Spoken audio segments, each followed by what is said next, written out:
The rain came down in sheets across Chicago Memorial Children's Hospital at 8:47 on a cold November evening.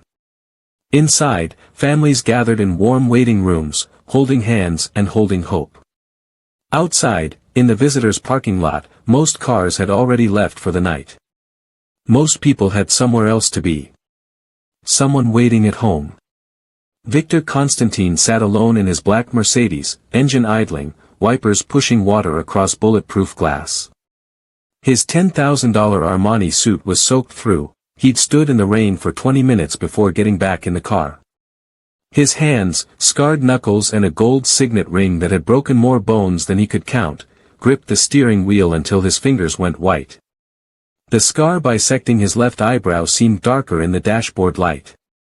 He didn't look at the hospital entrance when the automatic doors slid open. He didn't care who might see him. For 38 years he'd been taught that weakness meant death, that tears were a luxury killers couldn't afford, that a man who cried was already in his grave. Tonight, Victor Constantine was crying anyway. Through the rain-streaked window, he saw them, a woman in nurse's scrubs pulling a small girl in a pink coat close under an umbrella too small for both of them. The woman was trying to shield her daughter from the storm. The child was laughing, jumping in puddles, raindrops catching the light like diamonds in her golden curls. And then the little girl stopped. Looked across the parking lot. Looked right at him through tinted windows she shouldn't be able to see through, and saw something no one else had bothered to see in 2 decades. She slipped her small hand out of her mother's grasp and walked toward his car, pink hood falling back, rain soaking her immediately. Before her mother could stop her, before Victor could drive away, she tapped on his window with fingers too small to make a real sound. He rolled it down.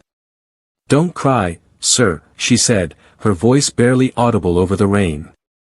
"Please. My mama says crying makes the hurt smaller." Victor stared at her, at the pale face, the too thin frame, the foreport barely visible beneath her coat, and for the first time in 20 years, he had no words. No threats. No commands. Nothing. Sophia Romano had been on her feet for 16 hours.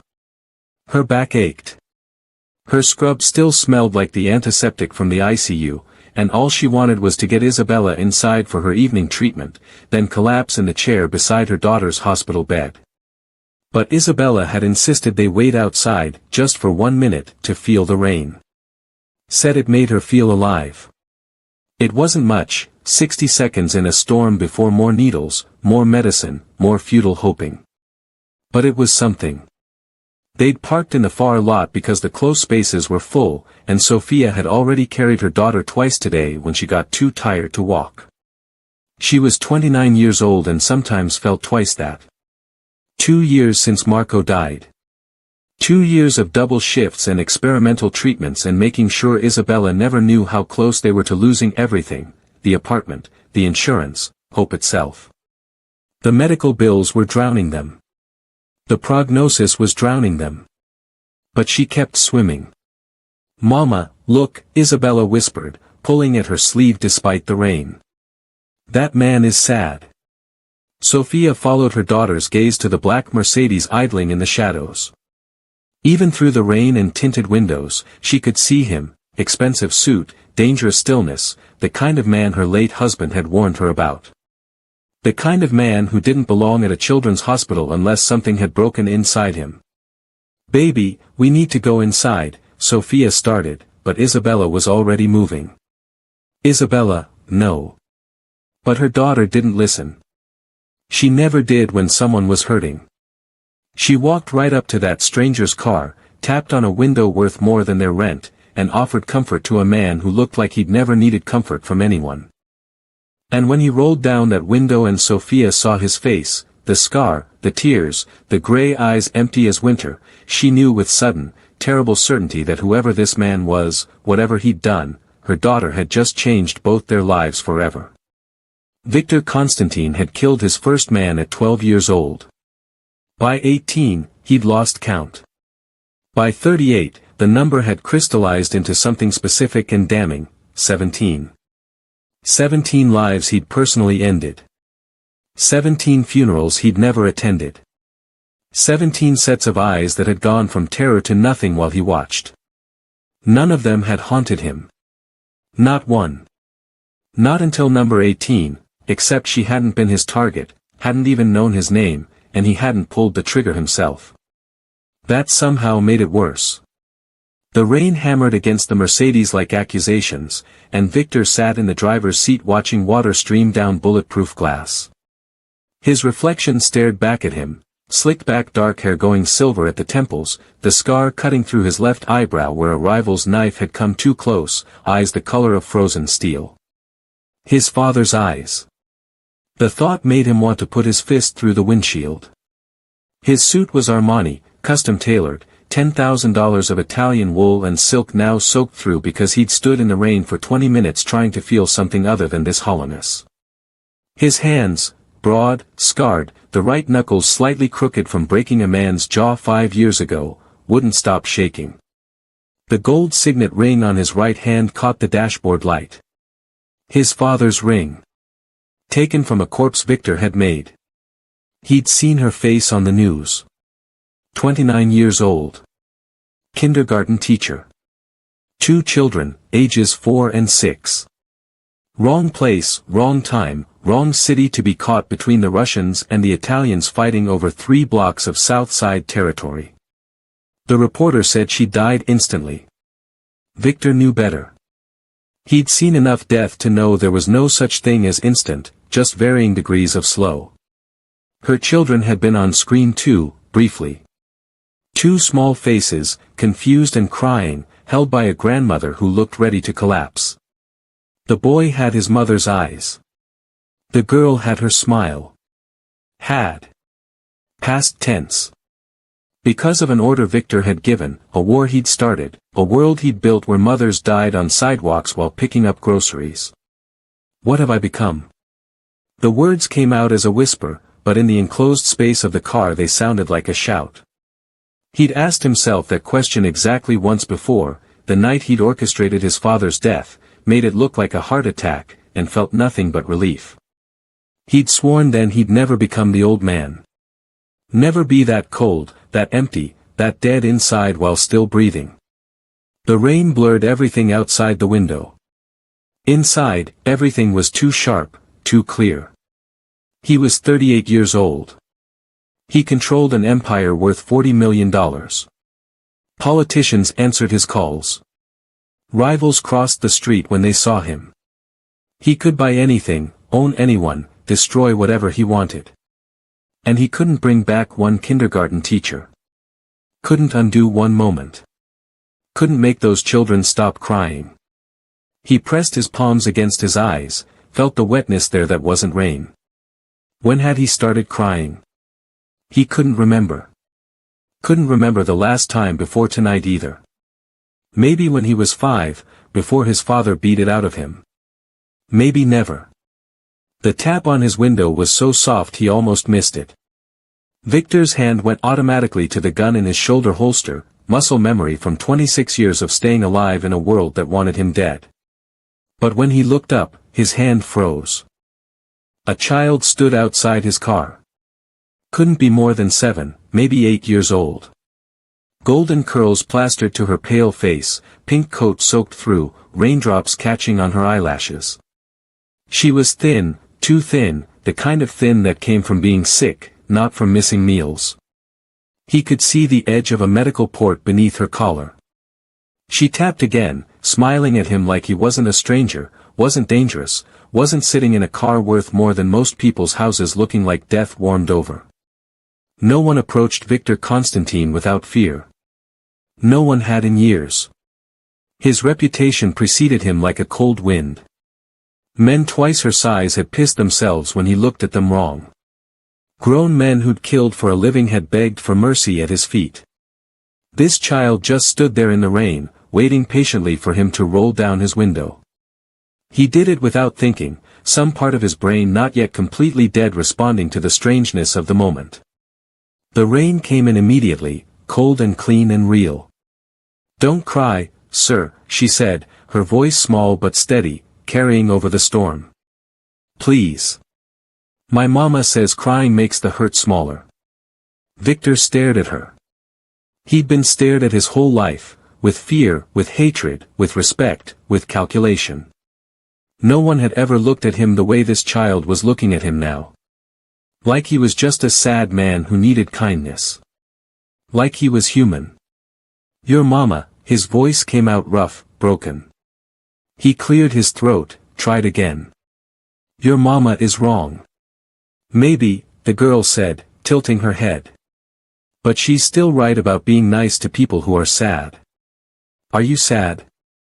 The question was so direct, so innocent, so completely outside the realm of conversations Victor had with anyone that he couldn't find an answer. Was he sad? He was a lot of things. Angry. Empty. Damned. But sad? "I don't know," he heard himself say, and realized it was true. "That's okay," she said, like it was the simplest thing in the world. "Sometimes I don't know either. But my mama says it's okay to cry anyway. It means you're still alive." Behind her, a woman in scrubs was running toward them, calling out, "Isabella, what are you doing?" But the child just smiled at Victor one more time. "I hope you feel better, sir," she said, then turned and ran back to her mother, pink coat streaming water. Victor sat frozen, watching the woman, Sophia, he'd learn later, scoop up the child and hurry toward the hospital entrance, both of them disappearing through automatic doors into fluorescent light and warmth. His hands had stopped shaking. The hollow feeling in his chest had cracked, just a little, like ice breaking over deep water. And for the first time in 20 years, Victor Constantine felt something besides rage or emptiness or cold satisfaction.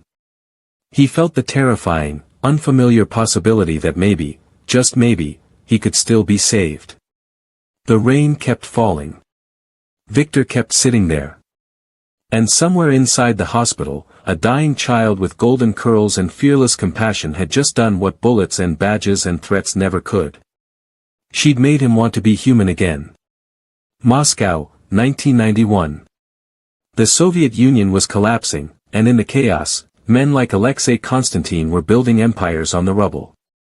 The apartment in Presnensky district smelled like cigarette smoke and fear. 5-year-old Victor didn't understand the second part yet, but he would. He found his mother in the kitchen that morning, winter light streaming through dirty windows making the bruises on her face look purple and yellow and green all at once. She was trying to cook breakfast with one eye swollen shut, moving slowly like her ribs hurt. They probably did. Victor started crying. Not loud, he'd already learned that loud brought his father running, but quiet tears that ran down his cheeks while his mother cracked eggs into a pan with shaking hands. "Mama," he whispered in Russian. "Mama, your face." She turned, and the look in her one good eye was worse than the bruises. It was defeat. It was acceptance. It was love trying desperately to exist in a place that had no room for it. "It's nothing, Malish," she said, "little one. Just clumsy. I fell." But Victor had heard the sounds last night through the thin walls. The thud of fists on flesh. His mother's choked-off cries. His father's voice, cold and measured, explaining what happened to women who embarrassed him in front of his associates. The apartment door opened. Alexei Konstantin walked in, and the air itself seemed to get colder. He was a big man, broad-shouldered, with blunt features and eyes like chips of coal. He moved like violence waiting to happen. Everything about him was calculated, the way he entered a room, the way he looked at people, the way he breathed. 35 years old and already a lieutenant in the Bratva, the Russian Mafia that controlled everything from the docks to the government offices. He saw Victor crying and stopped. Just stood there in his black wool coat, snow melting off his boots onto the floor. "What is this?" Alexei said. Not to Victor's mother. To Victor. "Papa, Victor started, but his father crossed the room in 3 strides and backhanded him across the face hard enough to knock him off his feet. Victor hit the floor, tasted blood. The world spun. His cheek felt like it was on fire. "Get up," Alexei said. Victor got up, legs shaking, tears coming faster now from pain and shock and fear. His father hit him again. Same place. Same hand. Victor went down harder this time. I said get up. Behind them, his mother made a sound, a whimper, a plea, but Alexei didn't even look at her. Victor stood up. Blood ran from his split lip. He was crying so hard he couldn't see. Tears are for corpses, Alexei said, his voice flat and cold as January ice. You cry, you die in our world. Do you understand me? Victor didn't understand. He was 5 years old. But he nodded anyway because not nodding seemed worse. Stop crying. Victor couldn't. His face hurt. His head hurt. Everything hurt. Alexei grabbed him by the throat, not choking, just holding, just enough pressure to make breathing difficult, and leaned down until they were eye to eye. Stop crying. Now. Something in his father's eyes made Victor understand that this wasn't a punishment. This was a lesson. The first of many.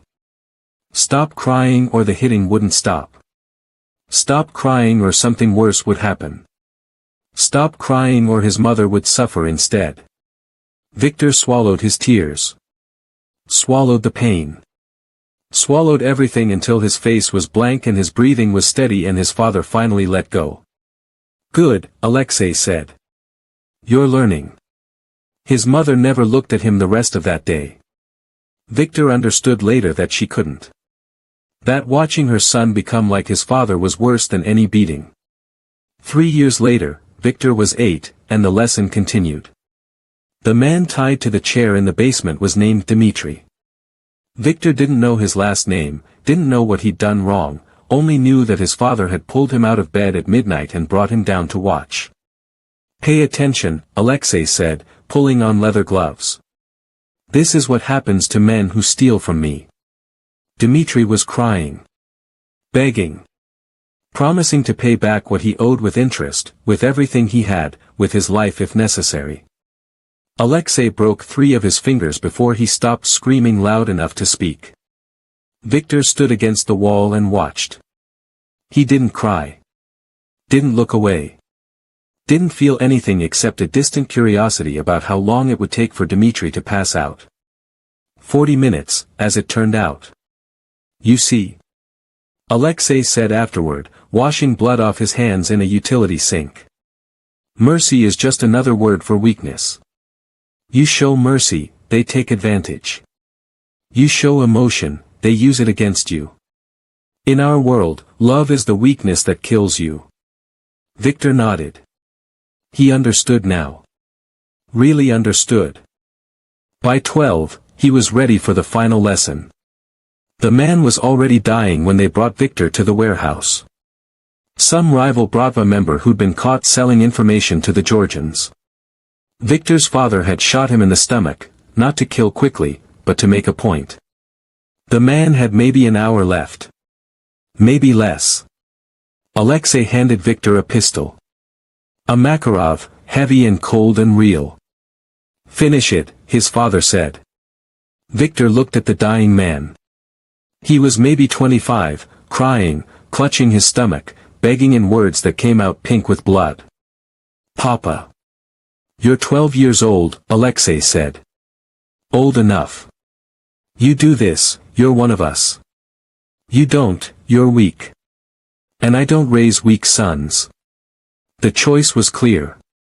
Pull the trigger or everything he'd learned, every tear he'd swallowed, every emotion he'd buried, every piece of himself he'd killed to survive his father, would be for nothing. Victor raised the gun. His hands didn't shake. His heart didn't race. He felt nothing at all as he looked down the sights at a stranger's face. Please, the man whispered. Please, I have children. Victor pulled the trigger.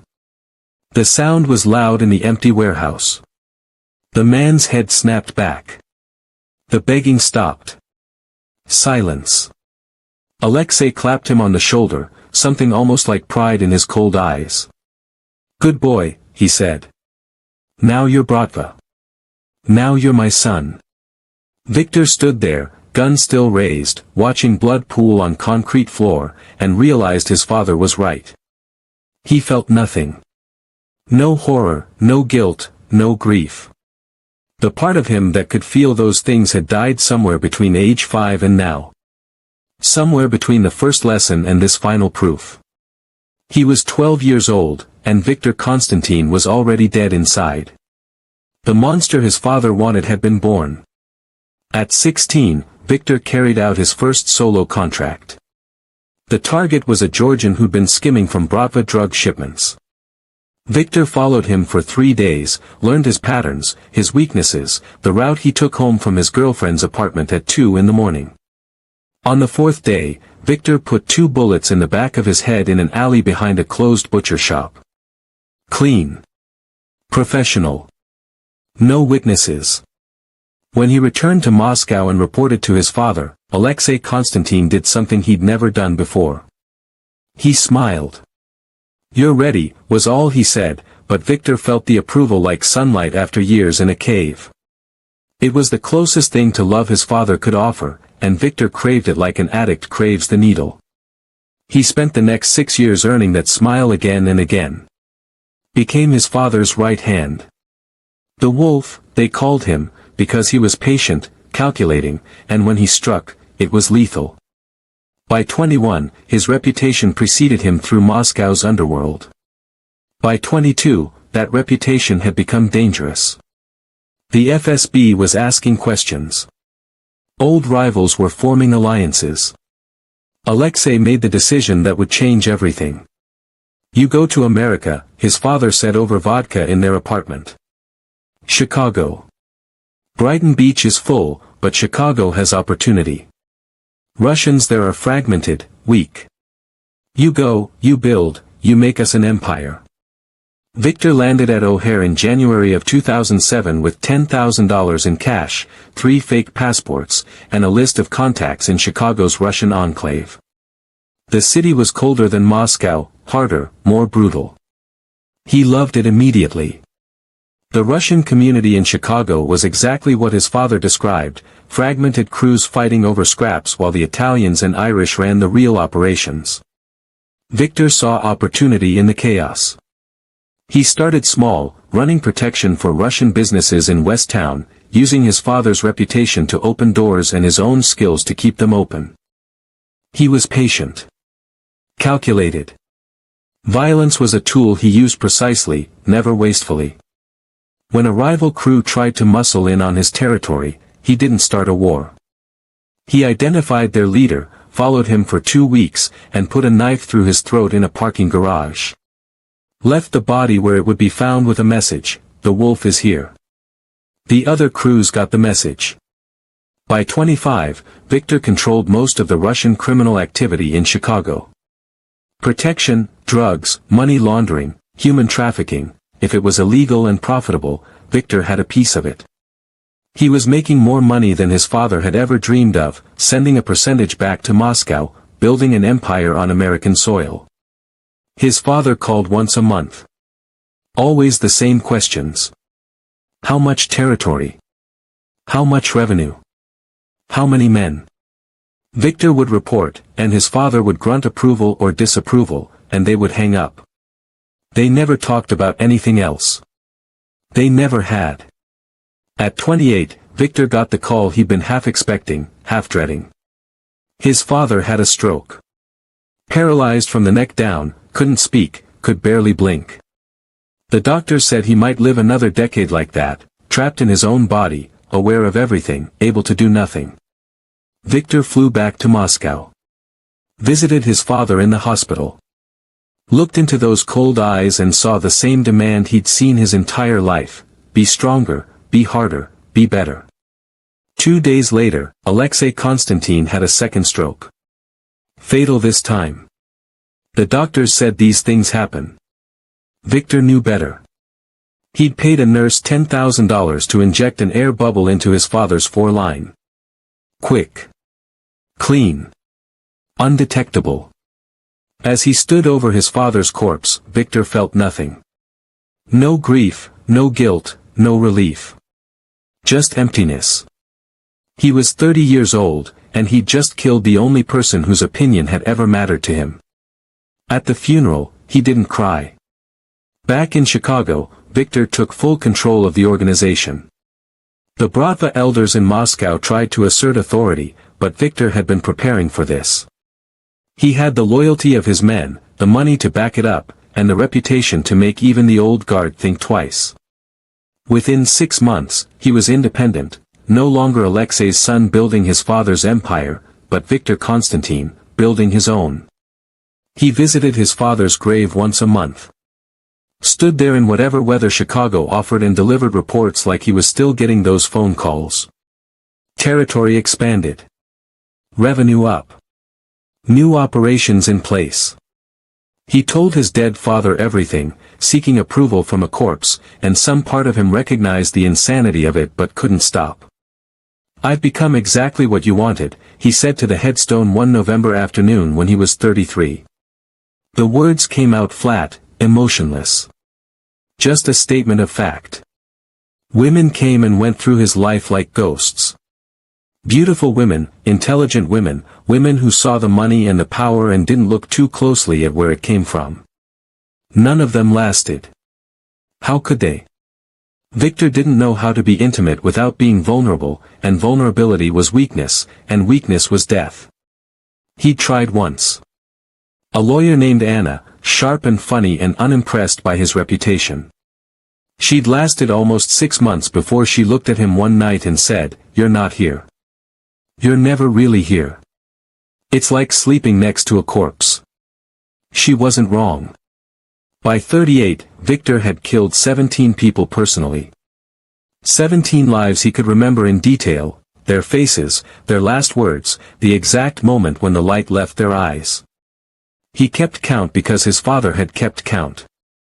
A ledger of proof that he was strong enough, hard enough, dangerous enough. They didn't haunt him. Not one. He'd buried his conscience at 12 years old in a warehouse with his first kill, and it hadn't resurrected since. Until the kindergarten teacher. Until number 18, the woman he'd killed without meaning to, without even knowing her name until she was already dead. Until he sat in his Mercedes in the rain and finally understood what he'd become. Exactly what his father wanted. Powerful, wealthy, feared, and completely, utterly alone. The wolf. The monster. The empire builder who'd forgotten how to be human. 17 ghosts that didn't haunt him. One that did. And a dying child in a pink coat who'd looked at him with fearless compassion and cracked something open inside him that he'd thought was dead forever. The Red Square restaurant in Chicago's West Town looked legitimate from the outside. White tablecloths, reservation-only seating, a wine list that made food critics salivate. What the health inspectors and tax auditors didn't see was the back office where Victor ran an empire that stretched across 3 states and generated $40 million annually. Drugs moved through his establishments in shipments disguised as imported Russian vodka and caviar. Money from a dozen illegal enterprises got laundered through his 5 restaurants, 2 nightclubs, and a construction company that never actually built anything. Protection rackets operated under the friendly name, Security Consulting. Girls from Eastern Europe came through on work visas that were real enough to pass inspection and fake enough to keep them dependent, afraid, controlled. Victor told himself he didn't touch the trafficking anymore, had handed that piece to one of his lieutenants 3 years ago. As if delegating evil made him less responsible. As if not seeing their faces meant they didn't exist. He sat in his office on a Tuesday in early November, going over the month's numbers with his accountant, when Dmitri knocked and entered without waiting for permission. That's how Victor knew it was bad. Dmitri Volkov was 42, bald, built like a concrete block, and had been with Victor since the early Chicago days. He'd killed at least a dozen men that Victor knew about, probably more he didn't. He was loyal, efficient, and had the emotional range of a hammer. When Dmitri looked worried, everyone else should be terrified. "We have a problem," Dmitri said in Russian, closing the door behind him. Victor dismissed the accountant with a gesture. Waited. "The Italians hit our drop house in Bridgeport. Took everything, 50 kilos of product, $500,000 in cash. Killed 3 of our guys. The DeLuca family. Victor had been expecting this. The south side had been neutral territory for years, a buffer zone between the Russians and Italians. 6 months ago, Victor started expanding into it. The economics made sense, more territory, more revenue, more control. The DeLucas had protested through back channels, but Victor ignored them. He'd built his empire by taking what he wanted, not by asking permission. Send a message, Victor said. Hit one of their. Already did, Dmitri interrupted. Last night. Their sports book in Cicero. Problem is, they escalated. They're not playing by the old rules anymore.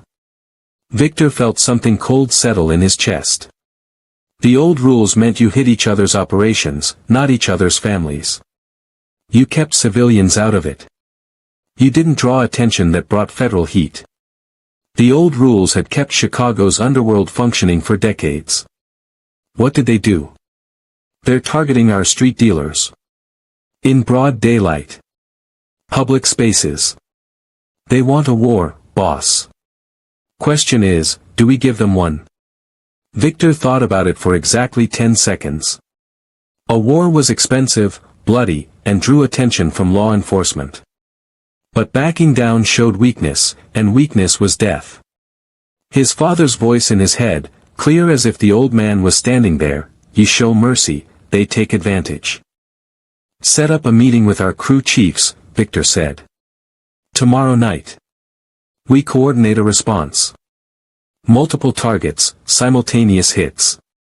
Make it loud enough that the DeLucas understand we're not backing down, but controlled enough that we don't have the FBI crawling up our ass. Dmitri smiled. It wasn't a pleasant expression. They want a war, they'll get one. The meeting happened the next night. 8 of Victor's top men, including Dmitri, planning the attack like generals around a conference table.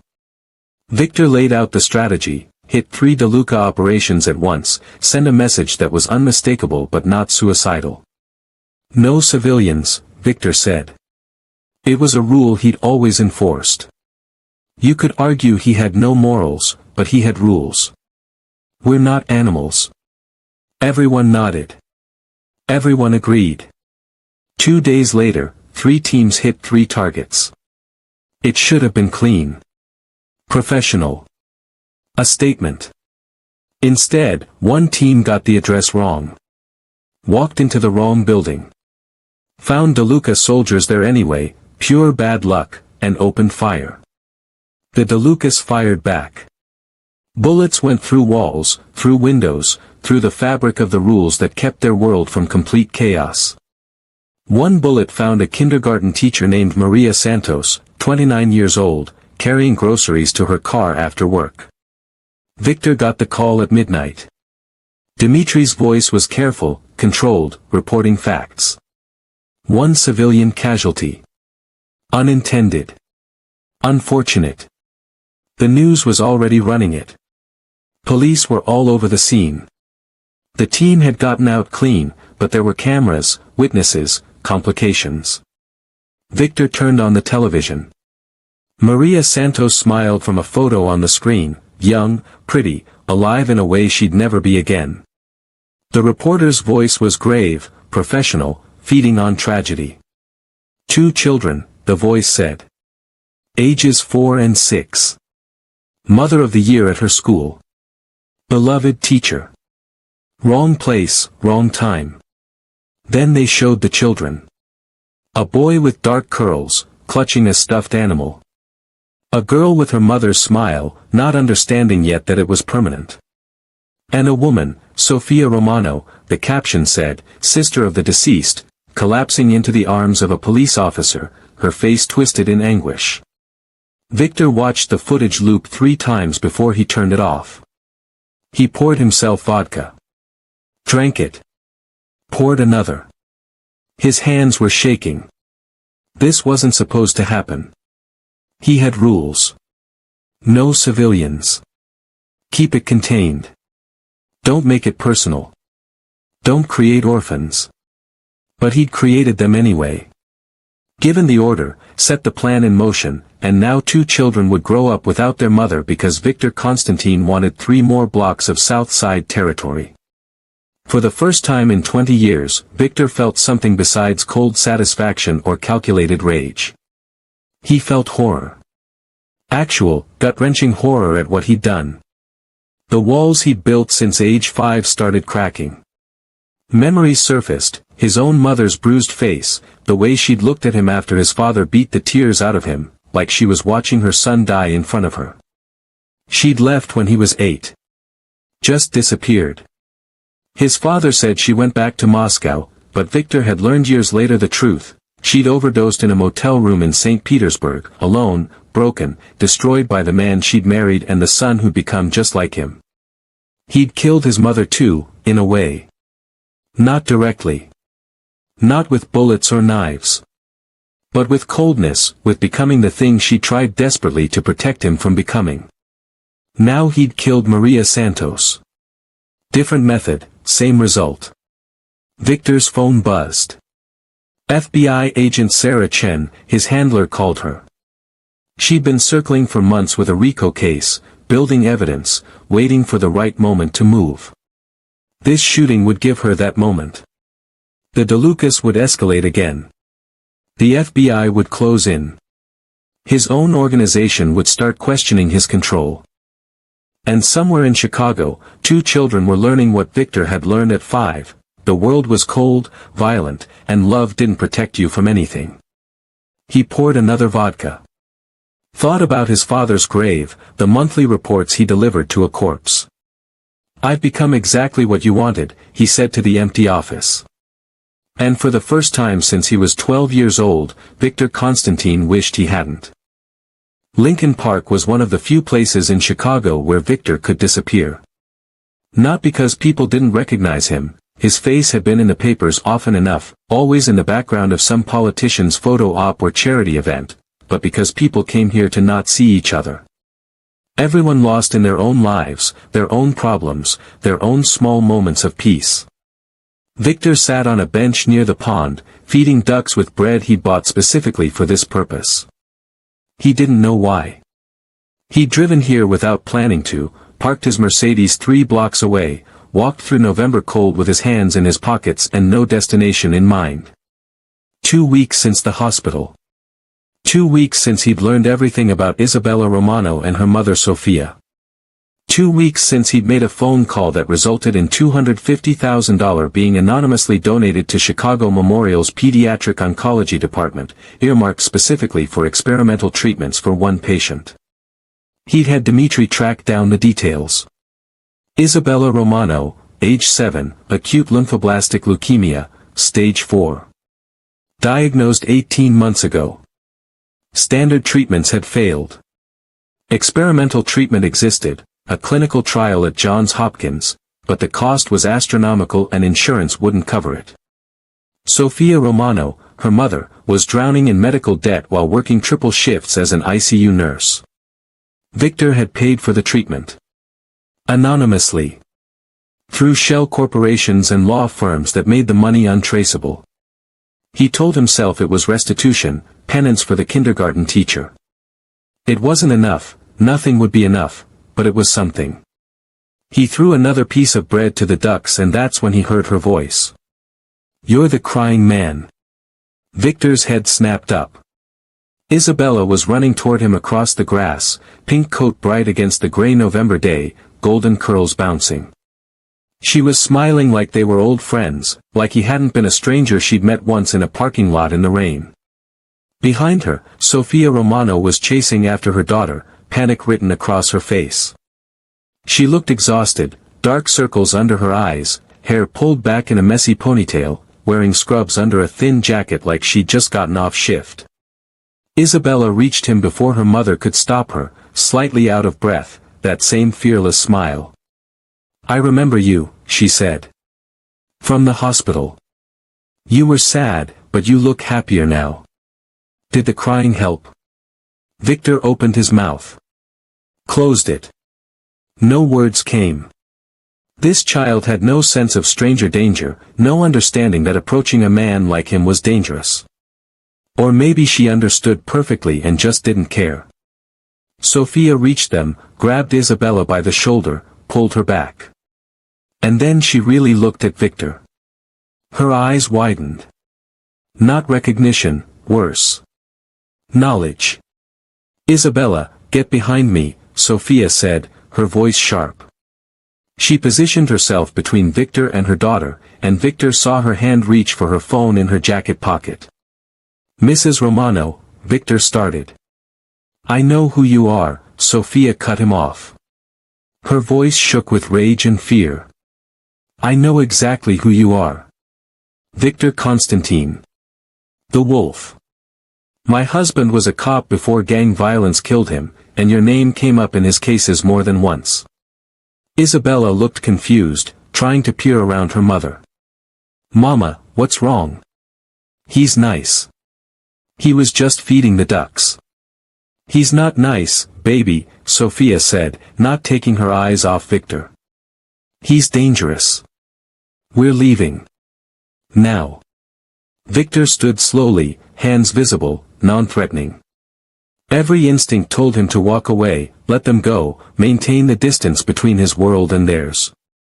But something, guilt, desperation, that crack in his armor, made him speak. I'm sorry about your husband, he said quietly. Sophia's laugh was bitter. You're sorry. Men like you are why men like Marco die. You're why there are widows and orphans in this city. She stopped, looking at Isabella, moderating her words. You need to stay away from us. Mama, wait, Isabella said, pulling at her mother's hand. He's helping. The hospital said someone paid for my treatment. The special medicine. Was that you? Victor said nothing. Sophia's eyes narrowed. That was you, she said. It wasn't a question. Why? What do you want? Nothing, Victor said. I wanted nothing. People like you don't do things for nothing. I'm the reason people like your husband die, Victor said, and the honesty surprised him. I'm the reason 2 children lost their mother 3 weeks ago in a shooting on the south side. I can't fix that. I can't bring her back. But I could help your daughter. So I did. The silence that followed was heavy, broken only by ducks quacking and distant traffic. Sophia's face went through a dozen emotions, rage, grief, confusion, disgust. You think money makes up for the lives you've destroyed? Her voice cracked. My daughter is dying, and you want to buy redemption with a check. No, Victor said simply. There is no redemption for me. I know this. Isabella stepped out from behind her mother, tears streaming down her face. Mama, please. He's sad like us. He needs help too. He's not like us, Sophia said, but her voice was softer now, breaking. Everyone deserves a friend, Isabella said, looking up at her mother with those huge, pleading eyes. You always say that. You say everyone is fighting a battle we don't know about. Even him. Sophia looked at her daughter, then at Victor, then back at Isabella. Victor could see the war happening behind her eyes, the mother who wanted to protect her child from monsters, and the woman who dedicated her life to healing, even when it hurt. I can't, Sophia whispered. Isabella, I can't let you. I'll visit her at the hospital, Victor heard himself say. During your shifts. Supervised. Public. You can be there every second. I'll bring books, games, whatever she wants. Nothing more. Why? Sophia demanded. Why do you care? Victor looked at Isabella, small, sick, dying, and still seeing good in a man who'd killed 17 people. Still offering friendship to a monster. Because she saw me crying, he said quietly. And she tried to help. No one has tried to help me in 30 years. Sophia closed her eyes. When she opened them, they were full of tears and fury and something that might have been understanding. Thursdays, she said finally. 2 to 4. I'll be there the entire time. You step out of line once, I call the police and I don't care who you are or what happens to me. Victor nodded. Understood. Isabella broke free from her mother and hugged Victor's leg before anyone could stop her. He stood frozen, this small dying child clinging to him like he was safe, like he was good, like he deserved her trust. Thank you, Isabella whispered.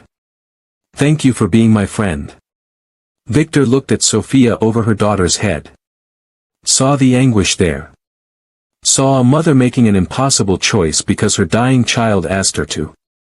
I don't deserve this, he said. I know, Sophia said. But she does. The first Thursday, Victor arrived at Chicago Memorial at exactly 2 o'clock with a copy of The Little Prince, in French and English. He didn't know why he'd chosen that book, maybe because it was about loneliness and connection, maybe because it was the only children's book he could remember his mother reading to him before everything went dark. Isabella was in room 437, hooked up to an 4, her golden curls fanned across a pillow covered in cartoon unicorns. Sophia sat in the corner chair, arms crossed, watching Victor like a bomb that might explode. You came. Isabella said, her face lighting up despite the obvious exhaustion. Mama said you might not. I said I would, Victor replied, sitting in the chair Sophia had positioned exactly 6 feet from the bed. Close enough for conversation, far enough that she could intercept if needed. He read to Isabella for 2 hours.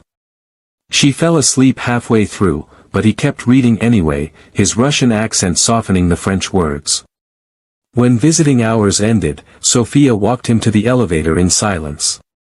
Same time next week, was all she said. The second Thursday, Victor brought a chess set. Taught Isabella the basics while Sophia watched, her skepticism slowly giving way to something more complicated. The way Victor's hands, scarred, deadly, moved the pieces with infinite gentleness. The way he let Isabella win without being obvious about it. The way he listened when she talked about school, her friends, the normal life she was fighting to get back to. Where'd you get that scar? Isabella asked during their third visit, pointing to the one bisecting his eyebrow. A fight, Victor said. Long time ago. Did you win? Yes. Did it hurt? Yes. Do you have lots of scars? Victor paused. Looked at Sophia, who was watching this exchange with unreadable eyes. Yes. Me too, Isabella said, pulling down her hospital gown to show the port in her chest, the marks from countless 4 lines, the places where needles had left bruises. We match. Something twisted in Victor's chest. This child comparing her battle scars from fighting for life to his scars from taking it. The contrast was obscene. Yours are braver than mine, he said quietly. By the 4th week, Isabella was asking bigger questions. Did he have a family? No. Did he have friends? Not really. Was he lonely? Victor looked at the 4 drip, the monitors, this small girl fighting a war she was losing, and gave her the most honest answer he'd given anyone in decades. Yes. Very lonely. That's sad, Isabella said. Everyone should have someone. Even you. Sophia's expression shifted then. Not forgiveness, Victor didn't expect that, didn't deserve it, but recognition. She was seeing what he tried so hard to hide from everyone including himself. He was broken in ways money and power couldn't fix. Between visits, Victor's world was fracturing. Dmitri cornered him in his office after he'd cancelled another meeting. Boss, you're spending too much time away. The men are noticing. The DeLucas are noticing. We're losing ground. Handle it, Victor said. I am handling it, but they need to see you. They need to know you're still in control. But Victor wasn't in control. Not anymore. He was sitting in a hospital room watching a 7-year-old die while his empire crumbled around him, and he couldn't seem to care the way he should. The FBI was closing in, Agent Chen had called twice, suggesting cooperation before the RICO indictment came down. The Irish were pushing into his territory from the west. The Italians were preparing for another strike. His organization was bleeding money and loyalty, and Victor was reading, Where the Wild Things Are, to a dying child instead of defending what he'd spent 16 years building. By week 6, Isabella was worse. The experimental treatment wasn't working. The doctors used careful words like complications and limited response, but Victor could see the truth in their eyes. She was dying faster now. He found Dr. Patel in the hallway after a visit, grabbed his arm harder than he meant to. "What do we need?" Victor demanded. "Different treatment. Different hospital. I can get her into any facility in the world. Johns Hopkins, Mayo Clinic, I don't care what it costs." Dr. Patel, who probably knew exactly who Victor was and wisely chose not to acknowledge it, looked at him with exhausted compassion. "Mr. Constantine, we've tried everything. Her cancer isn't responding to any treatment. Sometimes money can't fix things. There has to be something. There isn't. I'm sorry. The kindest thing you can do now is spend time with her. Make her remaining days good ones." Victor stood in that hospital corridor, fluorescent lights humming overhead, surrounded by the sick and dying, and felt truly powerless for the first time since childhood. He'd built an empire. Killed 17 people. Controlled politicians and judges. Moved millions of dollars with a phone call. And he couldn't save one 7-year-old girl. That Thursday, Victor arrived with no books, no games, no distractions. Just himself. Isabella was having a good day, rare now, and wanted to talk. "Are you scared of dying?" she asked suddenly. Sophia tensed in her corner. Victor considered lying, then didn't. "No. I think I've been dead for a long time. I just didn't know it." "That's sad," Isabella said. "I'm scared sometimes. But Mama says everyone dies, and what matters is how you live. How we love people while we're here." Victor looked at this child, weeks from death, in pain, exhausted from fighting, teaching him about life. "You're very wise," he said, voice rough. "Mama says I'm an old soul," Isabella replied. "I think that means I'm good at being sad. But I'm also good at being happy. You should try being happy, Mr. Victor. It's nice." That night, Dimitri called with news that the DeLucas had hit another location, that the Irish were making moves, that everything was falling apart. "I need you focused, boss. I need you here." Victor sat in his penthouse overlooking the city he'd conquered, thought about Isabella's question. How you live. How you love people while you're here. He'd lived violently, loved no one, and built an empire of ashes. "Tomorrow," he told Dimitri. "I'll handle it tomorrow." But tomorrow, Victor would be back in room 437, reading to a dying child who'd somehow become the only real thing in his life. The empire could wait. For the first time in 38 years, something mattered more than power. 3 days after Isabella died, Victor's world ended. The DeLucas hit 2 of his restaurants simultaneously. The Irish took over his South Side operations without firing a shot. His men simply switched sides when it became clear Victor was absent, distracted, no longer the wolf they'd feared. FBI agents raided his construction company, his main warehouse, seized records that connected everything. Victor sat in his penthouse and watched it burn. Didn't make calls. Didn't rally his troops. Didn't fight back. He'd spent Isabella's last hours holding her hand while she slipped away, and when it was over, when Sophia had collapsed sobbing and the monitors went flat, something fundamental had broken inside him. He couldn't go back to being what he was. Didn't want to. Dimitri came to the penthouse on a Thursday, always Thursday now, the day Victor had reserved for Isabella, with 2 soldiers Victor had known for years. He should have seen it coming. Should have recognized the setup. But he was sitting on his balcony, 38 floors up, thinking about a 7-year-old who'd called him friend, and he didn't care enough to be careful. "You've gone soft," Dmitri said, pulling a gun. The men voted. "You're out." Victor looked at the weapon pointed at his chest and felt nothing. No fear. No anger. Just exhausted acceptance. "Do it then." Dmitri blinked. "What?" "I said do it. You came here to kill me, so kill me. I don't care anymore." The hesitation cost Dmitri everything. Victor moved on instinct, muscle memory from 30 years of violence, disarmed him in 2 moves, shot one soldier in the knee, put the other on the ground with a broken arm. Left Dmitri alive with a message. "Tell whoever's taking over, they can have it. All of it. I'm done." He walked out of his penthouse and never went back. Agent Sarachin found him 2 days later in a motel in Gary, Indiana. She sat down across from him at a diner that smelled like burnt coffee and failure. "You look terrible," she said. "I feel worse." "Good. Because I have an offer, and you're going to take it."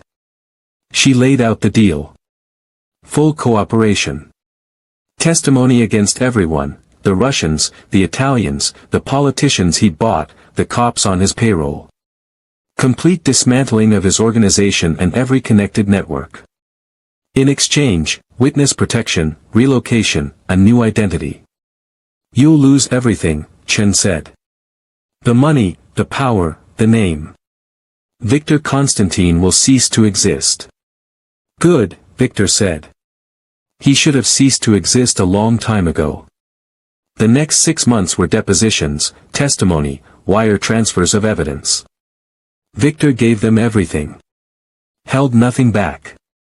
Watched his empire, his father's legacy, his life's work, disintegrate under federal prosecution. Dmitri got 25 years. 3 judges resigned in disgrace. 2 city councilmen went to prison. The Russian network in Chicago collapsed entirely. Victor felt nothing but relief. He was in a safe house in Nebraska when Sophia found him. How she tracked him down through federal protection, he didn't know and didn't ask. She arrived on a Sunday in May, spring trying desperately to make the world beautiful again. "I shouldn't be here," she said, standing in the doorway. "They told me you were gone. In protection. But I needed to see you." "Why?" Sophia handed him an envelope. His name in a child's handwriting, shaky but determined. "Isabella made me promise to give you this. After. She wrote it 2 days before she died." Victor's hands shook as he opened it. Inside, crayon drawings of him and Isabella playing chess, feeding ducks, reading books. And words in that same shaky script. "Dear Mr. Victor. Asterisk Mama says I might not get better. I'm scared but it's okay. I wanted to say thank you for being my friend. You were sad when I met you. I hope you're not sad anymore. Mama is very sad now, so please help her be happy. And help yourself be happy too. You deserve it. Everyone deserves to be happy, asterisk. Love, Isabella. Asterisk PS, don't cry. Well, maybe cry a little. Mama says that's okay, asterisk. Victor read it 3 times. Couldn't see by the end because tears made the words blur. Sophia sat down beside him, not touching, just present. She saw something in you I couldn't, Sophia said quietly. Or maybe I didn't want to see it. A man capable of change. Of love. Of being more than what the world made him. I'm not. You gave up everything for her. Your empire, your identity, your life. You sat with my daughter every Thursday for 10 weeks when you could have been saving your kingdom. That means something. It doesn't bring her back. No. Nothing brings her back. But maybe she brought you back. Sophia stood. I don't forgive you for the world you helped create. For the violence, the deaths, the families destroyed. I can't. But Isabella forgave you, and she was wiser than both of us. She left her phone number. Said if he ever needed anything, someone to talk to, someone who understood loss, someone who'd witnessed his transformation, she'd be there. It wasn't absolution. It was possibility. They buried Isabella in Graceland Cemetery under an oak tree that would bloom every spring. Victor visited her grave on a Thursday in June, his last day before relocation. Tomorrow he'd become someone else, new name, new city, new life. Victor Constantine would be erased from every database, every record, every memory except his own. He stood at her grave in the rain, always rain, like the universe couldn't help being poetic, and read the headstone, Isabella Marie Romano. 7 years old. Beloved daughter. Friend to all, I couldn't save you, he said to the freshly turned earth. I tried. I would have given everything. But you saved me instead. Somehow you saved me. He heard footsteps behind him. Turned to see Sophia with pink flowers, Isabella's favorite color, wearing black, looking fragile and strong simultaneously. I thought you'd be here, she said. They stood together in silence, rain washing over them, washing everything clean. Two broken people brought together by a child who'd seen goodness where none should exist. What now? Sophia asked. I don't know. New name. New city. Try to be someone worth the friendship she gave me. That's good. That's enough. Victor looked at her, this woman who had every right to hate him, who'd lost her husband to his world and her daughter to cancer, standing beside him anyway. Will you, he started. I don't know, Sophia interrupted. Maybe. Someday. Let's start with not alone. Not alone, Victor agreed. They stayed until the rain stopped, until the sun broke through clouds and touched Isabella's grave with light. Victor turned to leave, to walk into his new life, and Sophia walked with him. Not holding hands. Not together. But not apart either. Behind them, pink flowers bloomed on a small grave, bright against the dark earth. He couldn't save Isabella. But maybe, just maybe, she'd saved him. Enjoyed this story? Subscribe. We've got dozens more about impossible choices, moral complexity, and the messy reality of being human. Don't miss the next one. Click below, and I'll see you soon.